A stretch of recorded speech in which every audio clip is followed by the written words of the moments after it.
विदुर जब पांडव और कौरवों के बीच युद्ध हो रहा है तो विदुर बहुत परेशान हो जाते हैं। विदुर बोलते हैं कि घर में अगर दोनों तो एक ही परिवार है और दोनों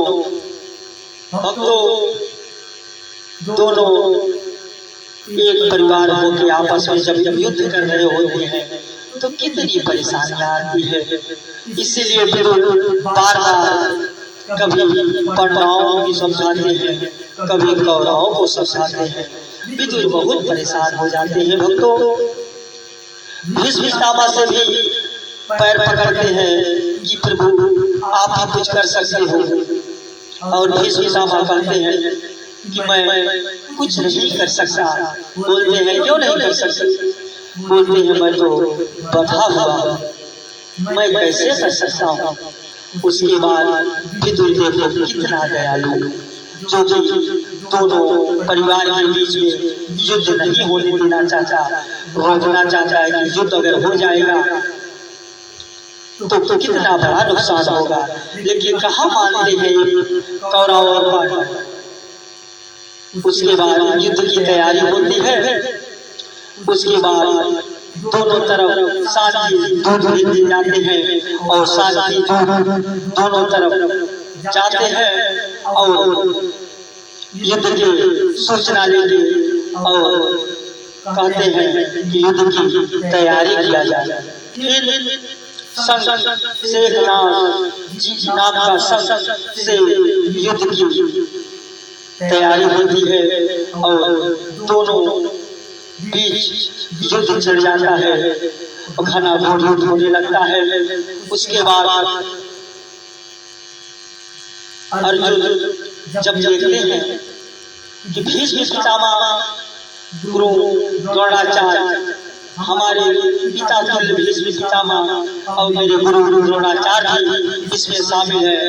उसके बाद गांडी धनुष भीम जी रख देते हैं और जब अर्जुन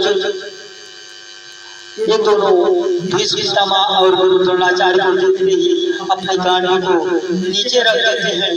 जब नीचे रखने के बाद हम तो फिर मैं युद्ध नहीं करूंगा, ये तो सारे अपने ही हैं, हम किससे मारूंगा, किससे लड़ूंगा। उसके बाद भीष्म पितामह तब श्री कृष्ण भगवान स्वयं कृष्ण भगवान अर्जुन को समझाते हैं, कहते हैं कि जिससे तुम देख रहे हो वो तुम्हारे नहीं है। अगर तुम्हारे होते तो तुम्हारे कौरवों के बीच तुमसे युद्ध करने नहीं आते हम तो। इसीलिए ये संसार जो है एक माया है। इस संसार में जिसे अपना मानोगे वो अपना स्वयं नहीं होता। अगर अपना होते भीष्म पितामह तो कौरवों की तरफ से क्यों लड़ते?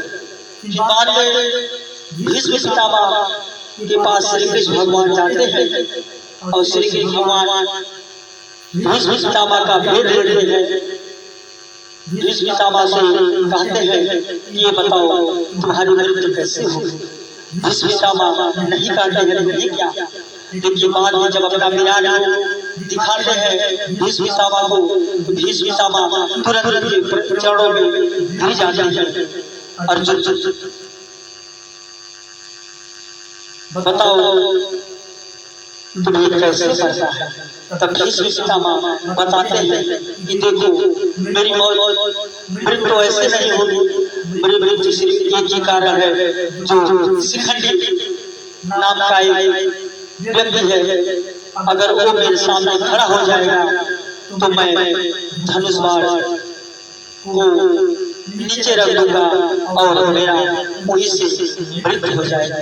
तब कृष्ण भगवान भीष्म पितामह का मृत्यु के बारे में जान लेते हैं। उसके बाद आते हैं श्री कृष्ण भगवान अर्जुन को बताते हैं कि भीष्म पितामह की मृत्यु ऐसी हो। तो दूसरा दिन युद्ध प्रारंभ होता है, बहुत ही युद्ध होने लगता है, बहुत विकार। उसके बाद भीष्म पितामह को एक शिखंडी को खड़ा किया जाता है। भीष्म पितामह को अर्जुन बाण चलाते हैं। उसके बाद भीष्म पितामह की सारी सैया लग जाती है और भीष्म पितामह सैया पे लेट जाते हैं। भक्तों, उसके बाद फिर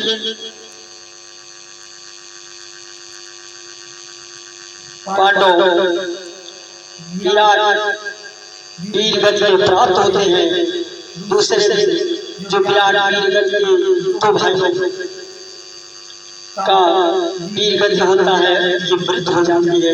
उसके बाद पांडवों को बहुत ज्यादा नुकसान हो जाता है, पांडव ज्यादा परेशान हो जाते हैं। फिर अर्जुन श्री कृष्ण का सारथी बनते हैं। भक्तों, जब श्री कृष्ण का सारथी अर्जुन के साथ श्री कृष्ण भगवान बनते हैं तो अर्जुन को वही श्री कृष्ण भगवान सारे राज्य बताते हैं कि तुम्हें युद्ध कैसे करना है और कैसे जीतना है। एक बार अर्जुन श्री कृष्ण भगवान से पूछते हैं कि ये बताओ, कौरवों के बीच तो महान योद्धा है, हम तो अकेले हैं, हम कैसे इस युद्ध को जीत सकते हैं। अरे कृष्ण कहते हैं कि अरे तुम तो क्यों डर रहे हो, अरे कभी अपने आप को कमजोर मत समझो, तुम हर युद्ध को जीत पाओगे क्योंकि अपने अंदर विश्वास रखो।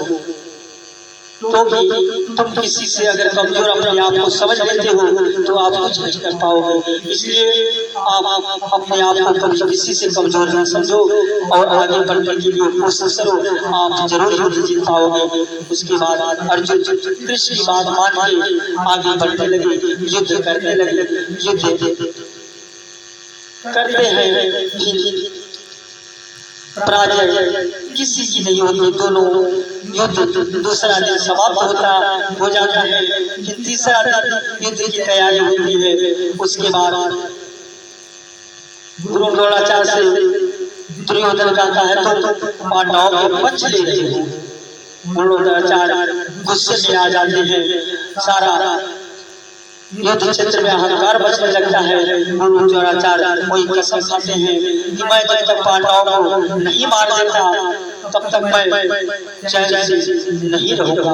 उसके बाद कृष्ण को गुस्सा आ जाता है और कृष्ण परेशान हो जाते हैं। एक जब रात होती है, श्री कृष्ण भगवान पांडवों के पास जाते हैं, पांडवों से बोलते हैं कि तुम लोग को इतना नहीं पता कि कल तुम लोग मारे जाओगे क्योंकि गुरु द्रोणाचार्य कसम खा चुके हैं। उसके बाद कहते हैं प्रभु जब आप हो हमें किसी की चिंता नहीं है, भले मैं मारा जाऊंगा लेकिन जब तक आप हो मेरे साथ तो हमारी कभी पराजय नहीं होगी, जब जब होगी हमारी विजय होगी। इसलिए कृष्ण भगवान का भक्त अर्जुन सत्य भक्त थे, इसलिए कृष्ण भगवान के ऊपर विश्वास रखिए अर्जुन युद्ध करना चालू किए। ऐसा समय आता है सारे पांडवों की विजय प्राप्त होती है और कौरवों को हार होता है, क्योंकि जिसके साथ भगवान स्वयं है उसका कभी पराजय नहीं हो सकता। पराजय तो उसी का हो सकता है जो कभी भगवान के ऊपर भरोसा न करता हो। भक्तों, राधे राधे, जय जय कृष्णा। इसके बाद महाभारत कथा तीसरे दिन की पाठ में बताऊंगा। भक्तों, राधे राधे, जय श्री कृष्णा, जय जय राधे, जय जय राधे। भक्तों, आप लोग बहुत अच्छे होंगे, बहुत खुश होंगे, आप लोग का जीवन बहुत अच्छा चल रहा होगा। राधे राधे, जय श्री कृष्णा, जय जय राधे। भक्तों, जय श्री कृष्णा, जय जय राधे।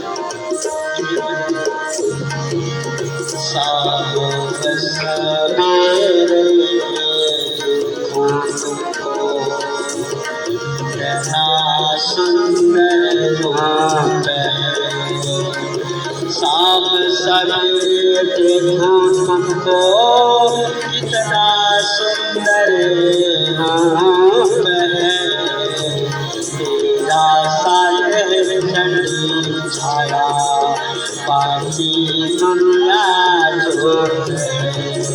शाम सवेरे देखो तुमको कितना सुंदर रूप है, तेरा साथ ठंडी छाया दुनिया इतनी जोर है।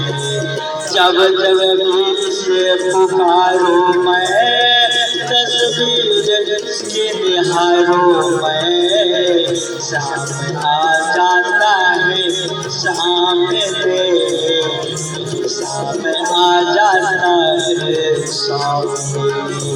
खुश हो जाया सवरिया किस्म को चमका देना, खुश हो जाया सवरिया किस्मत को चमका देना। हाथ पकड़ ले अगर किसी का जीवन स्वर्ग बना देना, जीवन स्वर्ग बना देना। शाम सवेरे देखो तुमको कितना सुंदर रूप है, तेरा साथ है ठंडी छाया बाकी दुनिया जो है। जब जब भी से पुकारो मैं तस्वीर को इसकी निहारो मैं, मेरा श्याम आ जाता है सामने आ जाता है सामने। जीवन स्वर्ग बना दे जिसका हाथ पकड़ ले अगर किसी का, तो जीवन स्वर्ग बना देगा। यही बात सोच विचारो मैं तस्वीरों इनके निहारो मैं, तेरा शाम आ जाता है सामने सामने सामने सामने सामने आ जाता है सामने। तस्वीर इसको निहारो मैं मेरा शाम आ जाता है सामने तेरा शाम ठंडी छाया बाकी दुनिया जो है। जब जब इसकी पुकारूं मैं तस्वीर इसके निहारूं मैं, मेरा शाम आ जाता है सामने सामने सामने शाम सवेरे तुमको कितना